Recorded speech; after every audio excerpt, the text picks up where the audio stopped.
Hello friends, circle of education welcomes you. अपने romantic writer की series में हम विलियम वर्ड्सवर्थ कर रहे हैं, जिसके ऊपर ऑलरेडी 8 वीडियोस चैनल पे अपलोड हो चुकी हैं। अगर आपने नहीं देखा है तो देख लें, आपके एग्ज़ाम के पॉइंट ऑफ व्यू से बहुत ज़रूरी होने वाली हैं। तो लास्ट वीडियो में हमने Michael, the French revolution, the resolution and independence जैसी पोएम डिस्कस करी थी डिटेल पे। आज की इस वीडियो में विलियम वर्ड्सवर्थ का जो मास्टरपीस माना जाता है, सबसे लॉन्ग बुक मानी जाती है, वर्क माना जाता है, प्रिल्यूड, ये डिस्कस करने वाले हैं। और होपफुली आज इसी वीडियो के साथ जो है हम विलियम वर्ड्सवर्थ कवर कर लेंगे, कंप्लीट कर लेंगे। तो चलिए आज की इस वीडियो को शुरू करते हैं। फ्रेंड्स, विलियम वर्ड्सवर्थ का जो वर्क है ना, द रिक्लूज, द एक्सकर्जन और द प्रिल्यूड, हम अक्सर ना इनमें कन्फ्यूज हो जाते हैं। तो आज की इस वीडियो के बाद आपके ये कन्फ्यूजन भी दूर हो जाएगी, तो वीडियो के एंड तक बने रहिएगा।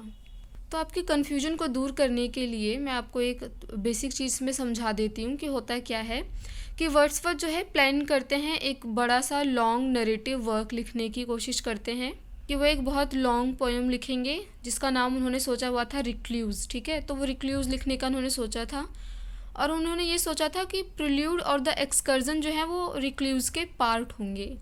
ठीक है, मान लो कि इन्होंने रिक्लूज लिखने का सोचा, ये पार्ट ए हो गया, इसी के अंडर में द प्रिल्यूड और द एक्सकर्जन जो है वो पब्लिश होंगे, ऐसी इनकी प्लानिंग थी। लेकिन ये होता नहीं है, रिक्लूज जो है इनका अनफिनिश्ड वर्क रह जाता है। कई बार एग्जाम में पूछा जाता है इनका अनफिनिश्ड वर्क कौन सा है, तो द रिक्लूज है। तो थीम ये इसमें रखना चाहते थे कि नेचर के प्रति, क्योंकि ये नेचर पोएट हैं, तो ये नेचर को इसमें डील करते, मैन एंड सोसाइटी रिलेशनशिप जो है वो सब दिखाते। तो इसमें बुक की बात करी जाए अगर, तो नाम इन्होंने जो सोचा था, फर्स्ट बुक का सोचा था the home at Grasmere, second book का नाम इन्होंने द एक्सकर्जन सोचा था, और थर्ड वन जो है वो कभी कंप्लीट ही नहीं हो पाया। तो इनका जो सेकंड वर्क आया द एक्सकर्जन, इसी को प्रोस्पेक्टस टू द रिक्लूज भी बोला जाता है, 1814 में आया था ये। तो ये लॉन्ग पोएम जो है वो पहली बार पब्लिश हुई थी 1814 में, and it was intended to be the second part of Recluse, कि रिक्लूज का जो सेकंड पार्ट होगा वो जो है द एक्सकर्जन होगा। ऐसा जो है विलियम वर्ड्सवर्थ ने प्लान किया था। रिक्लूज जो कि एक अनफिनिश्ड वर्क रह गई है, तो द एक्सकर्जन में क्या है कि पोएम है ये जिसमें 9 लॉन्ग फिलोसॉफिकल मोनोलॉग्स देखने को मिलेगी, जो कि पेस्टोरल कैरेक्टर्स बोलते हैं 9 बुक्स में। इनके जो 9 बुक्स हैं वो कौन से हैं, कोई टाइटल देख लेते हैं। हालांकि एग्ज़ाम में पूछे नहीं जाते हैं, बट फिर भी एक सेफ साइड रखने के लिए मैं इन बुक्स के टाइटल एक बार आपके साथ डिस्कस कर लेती हूँ। The wanderer, the solitary, despondency corrected, the pastor, the churchyard among the mountains, the churchyard among the mountains continued, the parsonage, the discourse of the wanderer. इसमें करेक्टर की बात करें अगर, तो द वंडरर है जो कि बुक 1 में ही इंट्रोड्यूस कर दिया गया है, द सॉलिटरी है और द पास्टर है। चलिए अब हम डिस्कस करते हैं द प्रिल्यूड को, जो कि 1850 में पब्लिश हुआ था और ये विलियम वर्ड्सवर्थ की डेथ के बाद पब्लिश हुआ था। इसको पब्लिश करवाने वाली इनकी वाइफ थी जो अब विडो थी, मैरी हचिनसन। तो इसका जो टाइटल है द प्रिल्यूड और growth of a poets mind, कई बार एग्जाम में पूछ लिया जाता है इसका सब टाइटल, तो ग्रोथ ऑफ पोएट्स माइंड आएगा, आपको याद रखना है। इसको वर्ड्सवर्थ का स्पिरिचुअल ऑटोबायोग्राफी भी बोला जाता है, कई बार एग्जाम में आया है, याद रखना है आपको। Magnum opus, masterpiece, spiritual autobiography, सब क्या है, द प्रिल्यूड है। ये जो है ये ब्लैंक वर्स में लिखा गया है, मिल्टोनिक में। और इसको लिखने की शुरुआत की बात करें अगर, तो ये इन्होंने शुरुआत कर दिया था 1798 में ही, जो है इन्होंने शुरू कर दिया था इसको लिखना, जब इनका लिरिकल बैलेड आया था तभी।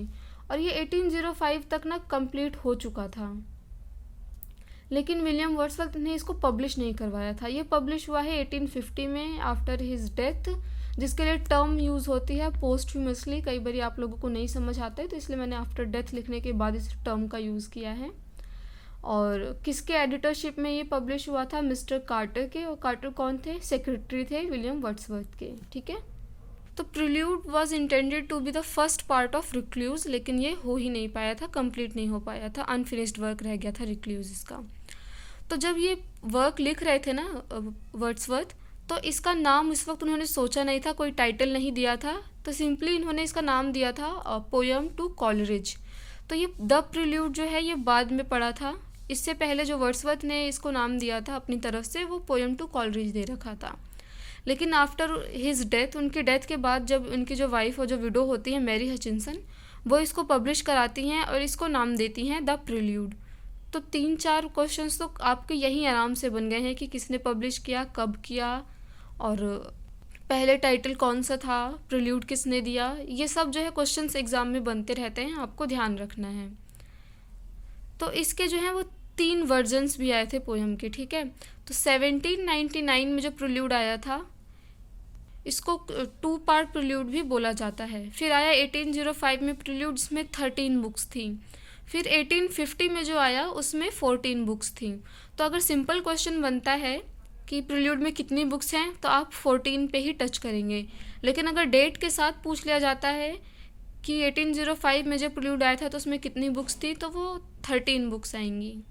चलिए अब जो इनकी 14 बुक्स हैं ना, उनके नाम देख लेते हैं। तो पहली तो है introduction, childhood and school time. देखो, इनके लिए मैंने डिटेल में नोट्स नहीं बनाए हैं, ये मैं आपको ऐसे ही समझा दूंगी, अगर आप चाहें तो नोट कर सकते हैं। तो पहली बुक में ना चाइल्डहुड और स्कूल टाइम पे बहुत ज़्यादा फोकस किया गया है, यूथ पे फोकस किया गया है।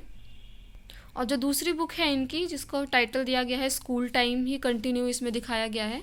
तो जो पहली और दूसरी बुक है, इसमें पोएट का चाइल्डहुड और यूथ दिखाया गया है।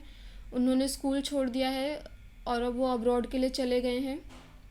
तो अगर जिक्र होता है बोट स्टीलिंग वाले सीन का, कि ये नाव चुराते हैं, घूमने जाते हैं, तो वो किस में आएगा, बुक 1 और 2 में आएगा, ठीक है। आपको ये याद रखना है एग्ज़ाम में अगर पूछ लिया जाता है तो, कि बोट स्टीलिंग का जो जिक्र है वो किस बुक में है, तो बुक 1 और 2 में।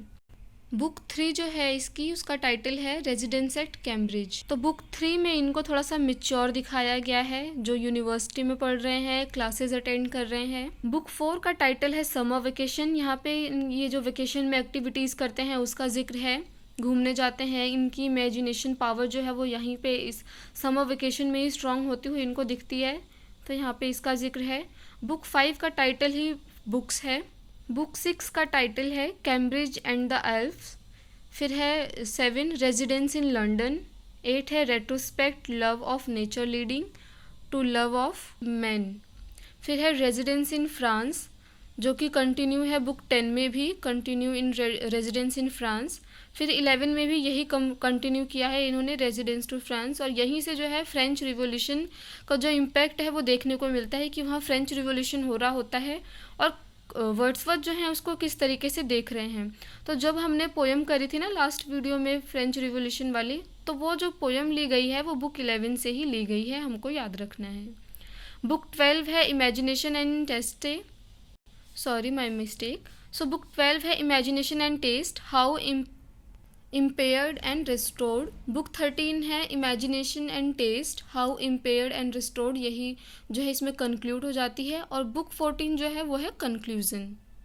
तो फ्रेंड्स, वर्क्स तो हमने सारे ही जो है वर्ड्सवर्थ के डिटेल में बहुत अच्छे से डिस्कस कर लिए हैं, जो अक्सर एग्ज़ाम में पूछ लिए जाते हैं।